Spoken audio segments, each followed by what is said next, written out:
ಸ್ನೇಹಿತರೆ ನಮಸ್ಕಾರ. ನ್ಯೂಸ್ 18 ಡಿಜಿಟಲ್ಗೆ ಸ್ವಾಗತ. ನಾನು ಕಾರ್ತಿಕ್.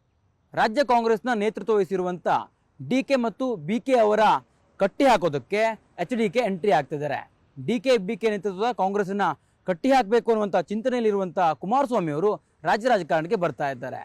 ಈ ಒಂದು ರಾಜ್ಯ ರಾಜಕಾರಣಕ್ಕೆ ಬರೋದಕ್ಕೆ ವೇದಿಕೆಯನ್ನು ಕೂಡ ಕುಮಾರಸ್ವಾಮಿ ಅವರು ಸಿದ್ಧಪಡಿಸ್ಕೊಳ್ತಾ ಇದ್ದಾರೆ. ಹಾಗಾದರೆ ಕುಮಾರಸ್ವಾಮಿ ಅವರು ಯಾವಾಗ ರಾಜ್ಯ ರಾಜಕಾರಣಕ್ಕೆ ಬರ್ತಾರೆ? ಅವರ ಸಿದ್ಧಪಡಿಸ್ಕೊಂಡಿರ್ತಕ್ಕಂಥ ವೇದಿಕೆ ಯಾವುದು? ಉಪಚುನಾವಣೆ ಮೂಲಕ ಅವರು ರಾಜ್ಯ ರಾಜಕಾರಣಕ್ಕೆ ಬರ್ತಾರಾ? ಇದೆಲ್ಲವನ್ನು ನಾನು ನಿಮಗೆ ಈ ಒಂದು ವಿಡಿಯೋದಲ್ಲಿ ತಿಳಿಸ್ಕೊಡ್ತಾ ಹೋಗ್ತೀನಿ. ಸ್ನೇಹಿತರೆ, ಮೊದಲನೇದಾಗಿ ಗಮನಿಸಬೇಕು, ಇತ್ತೀಚೆಗೆ ಪರಿಷತ್ ಚುನಾವಣೆ ಏನಾಯಿತು, ಈ ಒಂದು ಚುನಾವಣೆಯಲ್ಲಿ ಮೈತ್ರಿ ಪಕ್ಷಕ್ಕೆ ಸಾಕಷ್ಟು ಹಿನ್ನಡೆ ಆಯಿತು. ಕಾಂಗ್ರೆಸ್ಗೆ ಸಾಕಷ್ಟು ಮತ ಇಲ್ಲೇ ಇದ್ದರೂ ಕೂಡ 5ನೇ ಅಭ್ಯರ್ಥಿಯನ್ನು ಅವರು ಸಲೀಸಾಗಿ ಗೆಲ್ಲಿಸ್ಕೊಂಡ್ರು.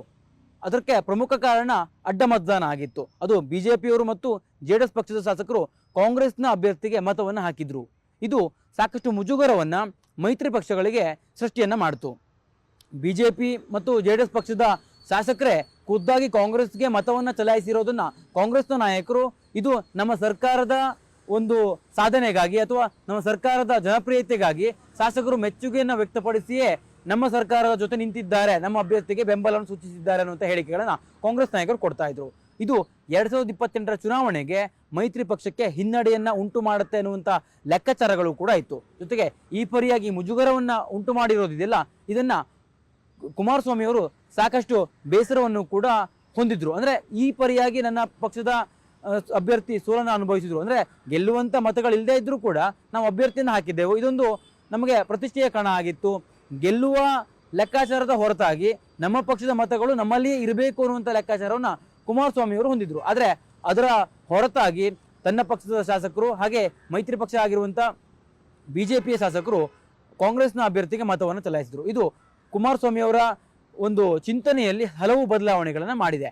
ಪ್ರಮುಖವಾಗಿ ಕುಮಾರಸ್ವಾಮಿ ಅವರು ಈ ಒಂದು ಹಿರಿಯೂರು ಉಪಚುನಾವಣೆ ಏನಿದೆ, ಉಪಚುನಾವಣೆಯ ಸಂದರ್ಭದಲ್ಲಿಯೇ ರಾಜ್ಯ ರಾಜಕಾರಣಕ್ಕೆ ಬರಬೇಕು ಅನ್ನುವಂಥ ಲೆಕ್ಕಾಚಾರವನ್ನು ಹಾಕ್ಕೊಂಡಿದ್ದಾರೆ ಅಂತ ಹೇಳಲಾಗ್ತದೆ. ಅದಕ್ಕೆ ಬಹಳ ಕಾರಣವೂ ಕೂಡ ಇದೆ.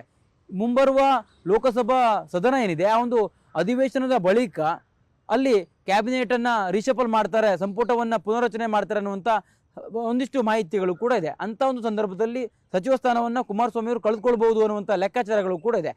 ಈ ಒಂದು ಸಂದರ್ಭದಲ್ಲಿಯೇ ಉಪಚುನಾವಣೆಯೂ ಕೂಡ ಎದುರಾಗತ್ತೆ. ಆ ಒಂದು ಉಪಚುನಾವಣೆಯಲ್ಲಿ ಸ್ಪರ್ಧೆಯನ್ನು ಮಾಡುವ ಮೂಲಕವಾಗಿ ನಾನು ವಿಧಾನಸೌಧವನ್ನು ಪ್ರವೇಶವನ್ನು ಪಡ್ಕೊಳ್ಬೇಕು ಅನ್ನುವಂಥ ಲೆಕ್ಕಾಚಾರವನ್ನು ಕುಮಾರಸ್ವಾಮಿ ಅವರು ಹಾಕಿದ್ದಾರೆ ಅಂತ ಹೇಳಲಾಗ್ತದೆ. ಇವತ್ತು JDSನ ರಾಜ್ಯ ಕಚೇರಿ JP ಭವನದಲ್ಲಿ ಮಹತ್ವದ ಸಭೆಯನ್ನು ಕೂಡ ಕುಮಾರಸ್ವಾಮಿ ಅವರು ಕರೆದಿದ್ದಾರೆ. ರಾಜ್ಯದ ನಾಯಕರೆಲ್ಲರ ಸಭೆಯಲ್ಲಿ ಇವತ್ತಿನ ಒಂದು ಹಿರಿಯೂರು ಕ್ಷೇತ್ರಕ್ಕೆ ಸೀಮಿತವಾಗಿರುವಂಥ ಸಭೆ ನಡೆಯುತ್ತೆ. ಆ ಒಂದು ಸಭೆಯಲ್ಲಿ ಒಂದಿಷ್ಟು ತೀರ್ಮಾನಗಳನ್ನು ಕೂಡ ತೆಗೆದುಕೊಳ್ತಾರೆ. ಖುದ್ದಾಗಿ ಕುಮಾರಸ್ವಾಮಿ ಅವರು ಹಿರಿಯೂರು ಉಪಚುನಾವಣೆಯಲ್ಲಿ ಸ್ಪರ್ಧೆಯನ್ನು ಮಾಡ್ತಾರೋ ಇಲ್ವೋ ಗೊತ್ತಿಲ್ಲ. ಆದರೆ ಒಂದಂತೂ ಸತ್ಯ, ರಾಜ್ಯ ರಾಜಕಾರಣಕ್ಕೆ ಬರೋದಕ್ಕೆ ಕುಮಾರಸ್ವಾಮಿ ಅವರು ಉತ್ಸುಕರಾಗಿದ್ದಾರೆ.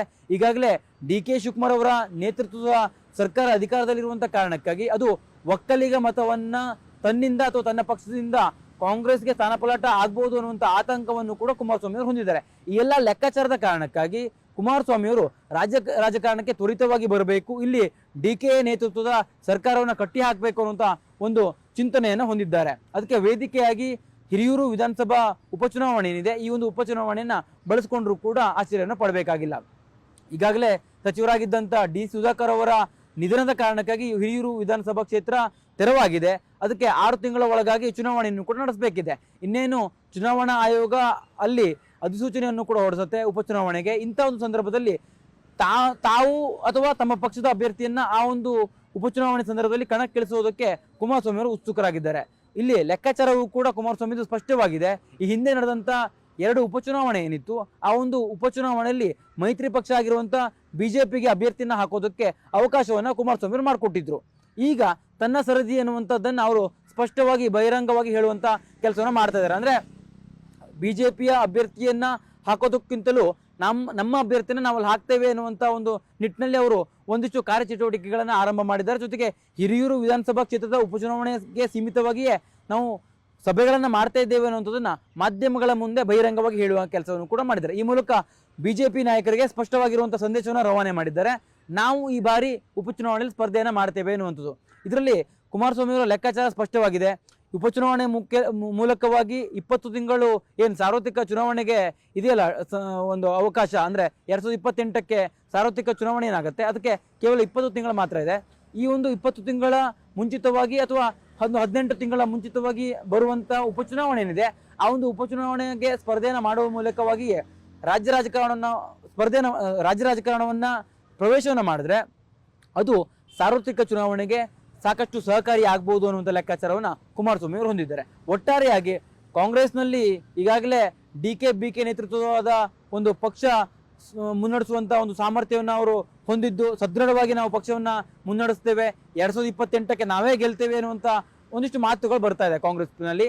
ಇಂಥ ಒಂದು ಸಂದರ್ಭದಲ್ಲಿ ಈ DK-BK ನೇತೃತ್ವದ ಕಾಂಗ್ರೆಸ್ ಅನ್ನ ಕಟ್ಟಿ ಹಾಕ್ಬೇಕು ಅಂದ್ರೆ ತಾನೇ ಖುದ್ದಾಗಿ ಅಖಾಡಕ್ಕೆ ಇಳಿಬೇಕು ಅನ್ನುವಂತ ಲೆಕ್ಕಾಚಾರವನ್ನು ಹಾಕೊಂಡಿರ್ತಕ್ಕಂಥ ಕುಮಾರಸ್ವಾಮಿ ಅವರು ಹಿರಿಯೂರು ಉಪಚುನಾವಣೆಯ ಮೂಲಕವಾಗಿ ಕರ್ನಾಟಕ ರಾಜ್ಯದ ಚುನಾವಣೆಗೆ ಮತ್ತೆ ಎಂಟ್ರಿ ಕೊಡುವಂತ ಎಲ್ಲ ಸಾಧ್ಯತೆಗಳು ಕೂಡ ಇರ್ತಕ್ಕಂಥದ್ದು. ಇವತ್ತು ಬಹಳ ಪ್ರಮುಖವಾಗಿ ಅವರು ಒಂದು ಸಭೆಯನ್ನು ಕೂಡ ಮಾಡ್ತಾರೆ. ಇವತ್ತಿನ ಸಭೆಯಲ್ಲಿ ಈ ಒಂದು ವಿಚಾರಕ್ಕೆ ಸಂಬಂಧಪಟ್ಟಂತೆ, ಉಪಚುನಾವಣೆಗೆ ಸಂಬಂಧಪಟ್ಟಂತೆ ಒಂದಿಷ್ಟು ತೀರ್ಮಾನಗಳನ್ನ ತೆಗೆದುಕೊಳ್ಳುವಂತ ಸಾಧ್ಯತೆಗಳು ಕೂಡ ಇರ್ತಕ್ಕಂಥದ್ದು. ಒಟ್ಟಾರೆಯಾಗಿ ಈ ಮೈತ್ರಿ ಪಕ್ಷಕ್ಕೆ ಪರಿಷತ್ ಚುನಾವಣೆಯಲ್ಲಿ ಯಾವ ರೀತಿಯಾಗಿ ಹಿನ್ನಡೆ ಆಗಿತ್ತು, ಆ ಹಿನ್ನಡೆಯ ನಂತರದಲ್ಲಿ HD ಕುಮಾರಸ್ವಾಮಿ ಅವರು ಎಚ್ಚೆತ್ತುಕೊಂಡಿದ್ದಾರೆ. ತಾನೇ ಖುದ್ದಾಗಿ ರಾಜಕಾರಣಕ್ಕೆ ಬರಬೇಕು, ಮೈತ್ರಿಯ ನಾಯಕತ್ವವನ್ನು ವಹಿಸ್ಕೊಳ್ಬೇಕು. ಅದನ್ನ ಬಿಜೆಪಿಯವರು ಎಷ್ಟು ಪ್ರಮಾಣದಲ್ಲಿ ಒಪ್ಪುತ್ತಾರೋ ಬಿಡ್ತಾರೋ ಗೊತ್ತಿಲ್ಲ. ಆದ್ರೆ JDS ಪಕ್ಷವನ್ನ ಈ ಒಂದು ಬಿಜೆಪಿಯೊಂದಿಗೆ ಮೈತ್ರಿಯಲ್ಲಿ ಇದೆಯಲ್ಲ, ಆ ಒಂದು ಮೈತ್ರಿಯಲ್ಲಿ ಇದ್ದಂಥ ಸಂದರ್ಭದಲ್ಲಿ ಪ್ರಬಲ ಸ್ಪರ್ಧಿ JDS ಅನ್ನೋದನ್ನ ಸಾಬೀತು ಮಾಡ್ಬೇಕಂದ್ರೆ JDS ಪಕ್ಷಕ್ಕೆ ಖುದ್ದಾಗಿ ತಾನೇ ನಾಯಕತ್ವವನ್ನ ರಾಜ್ಯದಲ್ಲಿ ವಹಿಸ್ಕೊಳ್ಬೇಕು ಅನ್ನುವಂಥ ಒಂದು ಚಿಂತನೆಯನ್ನ ಕುಮಾರಸ್ವಾಮಿ ಅವರು ಮಾಡ್ಕೊಂಡಿದ್ದಾರೆ. ಅದೇ ಒಂದು ಹಿನ್ನೆಲೆಯಲ್ಲಿ ಸಾರ್ವತ್ರಿಕ ಚುನಾವಣೆಗೂ 20 ತಿಂಗಳು ಮುಂಚಿತವಾಗಿ ರಾಜಕಾರಣಕ್ಕೆ ಬರೋದಕ್ಕೆ ಕುಮಾರಸ್ವಾಮಿ ಅವರು ಎಲ್ಲ ರೀತಿಯ ಸಿದ್ಧತೆಗಳನ್ನ ಮಾಡ್ಕೊಳ್ತಾ ಇದ್ದಾರೆ. ಅದಕ್ಕೆ ಸಂಬಂಧಪಟ್ಟಂತೆ ಇವತ್ತಿನ ಸಭೆಯಲ್ಲಿ ಒಂದಿಷ್ಟು ತೀರ್ಮಾನಗಳಾಗತ್ತೆ.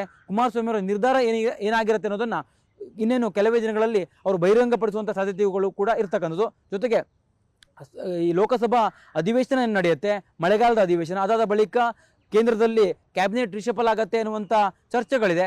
ಕ್ಯಾಬಿನೆಟ್ ರಿಷಫಲ್ ಆದಂಥ ಸಂದರ್ಭದಲ್ಲಿ ಒಂದೊಮ್ಮೆ ಕುಮಾರಸ್ವಾಮಿ ಅವರು ಸಚಿವ ಸ್ಥಾನವನ್ನ ಕಳೆದುಕೊಂಡ್ರೆ, ಅಥವಾ ಕುಮಾರಸ್ವಾಮಿ ಅವರೇ ಅಲ್ಲಿ ನಾನು ಸಚಿವನಾಗಿ ಮುಂದುವರಿಯುವುದಿಲ್ಲ ಅನ್ನುವಂಥ ಒಂದು ಮಾಹಿತಿಯನ್ನು ಕೊಟ್ಟು ಸಚಿವ ಸ್ಥಾನಕ್ಕೆ ರಾಜೀನಾಮೆಯನ್ನು ಕೊಟ್ಟು ರಾಜಕಾರಣಕ್ಕೆ ಬರ್ತಾರೆ ಅನ್ನೋದನ್ನ ಕಾದು ನೋಡಬೇಕಾಗಿದೆ. ಕ್ಯಾಮರಾ ಪರ್ಸನ್ ಯೋಗೇಶ್ವರ ಜೊತೆ ಕಾರ್ತಿಕ್, ನ್ಯೂಸ್ 18 ಕನ್ನಡ, ಬೆಂಗಳೂರು.